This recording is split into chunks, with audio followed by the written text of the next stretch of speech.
ఏంటి నడ వీడియోస్ పెట్టట్లేదు అసలుకి. వీడియోస్ ఎందుకు పెట్టట్లే పెడతానులే కానీ యాక్చువల్లీ ఏమైందంటే జలుబు చేస్తే నేను ఏం చేశాను తెలుసా, థమ్స్అప్ తగ్గిపోయింది. It's over. మై కరెంట్ పోతుంది చూడండి ఫస్ట్. అది కదా ఆ డిజైన్ చూడండి, కుచ్చులు వేస్తున్నాం ఫ్రాంక్స్ బాగున్నాయా. నా మూతిని చూపిస్తాను. ఇది మోడల్ కుచ్చులు. ఆ అమ్మాయి మూతి చూపించకుండా కరెక్ట్గా కుచ్చులు చూపించు. నెట్ కట్ చేస్తుంది ఫ్రెండ్. నెట్ కట్ చేయడం వాడికి ఎంత కష్టం ఉందో చూడండి ఒకసారి. అక్క శిరీష్ అక్క నీకోసమే రాత్రి పెడితే ఇప్పుడు అయిపోలేదమ్మా నీ బ్లౌజ్. అంత హెవీ డిజైన్ ఇచ్చిన.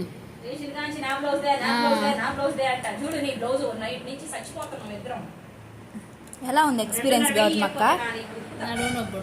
నడువు నొప్పి పడుతుందంట శిరీష్ అక్క నీ కోసం. చూడు వంగి వంగి పాపం.